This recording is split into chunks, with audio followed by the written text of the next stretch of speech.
Bonjour, ici Francine pour les carnets de Francine. Aujourd'hui, je vais vous parler de changement. Tout le monde, vous êtes parfaitement conscient que quand on décide de changer quelque chose, c'est difficile. Au début, c'est difficile, c'est compliqué.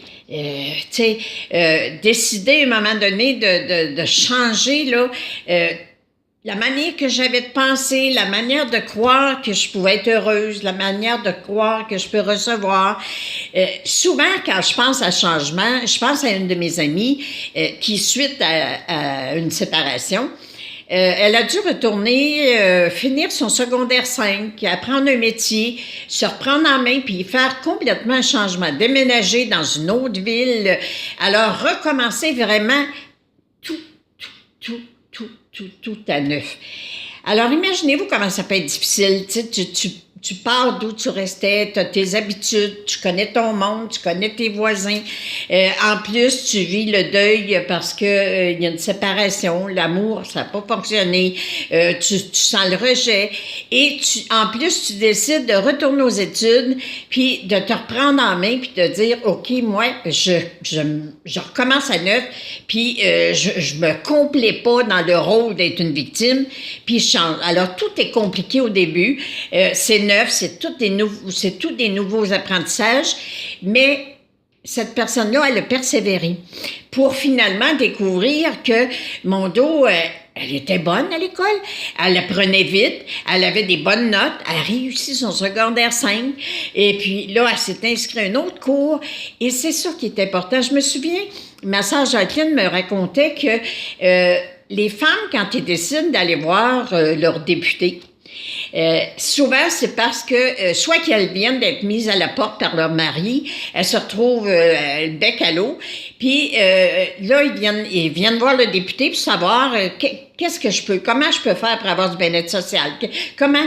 Et ma sœur me dit que quand, dans ce temps-là, il arrivait une femme comme ça, qui demandait comment je peux avoir le bien-être social, sa première question, c'était: est-ce que tu veux apprendre à devenir indépendante ou si tu veux rester dépendante? T'sais, toujours être limitée dans tes revenus et tout ça.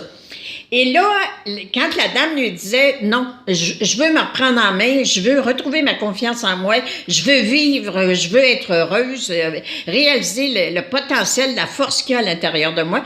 Alors là, ma sœur prenait tout son temps pour sortir tous les programmes gouvernementaux qui pouvaient exister, la garde pour les enfants, le retour aux études, tout ce qu'elle pouvait, tout ce qu'elle pouvait avoir besoin pour se reprendre en main, pour se refaire une vie à son image comme elle la désirait, et elle le faisait.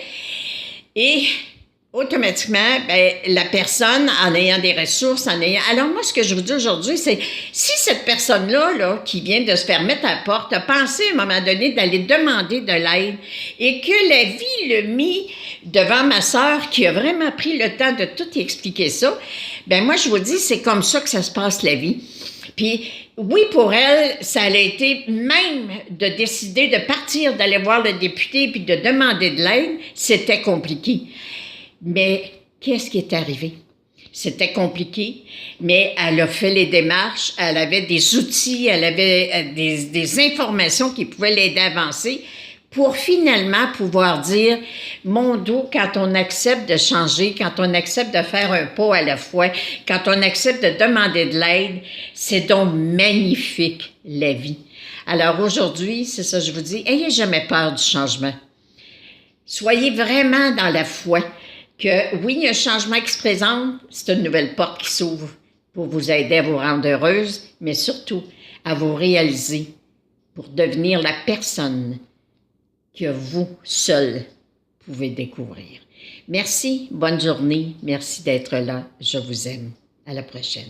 Merci surtout de partager encore. Je me répète, mais je vous remercie encore tellement, infiniment. Bonne journée.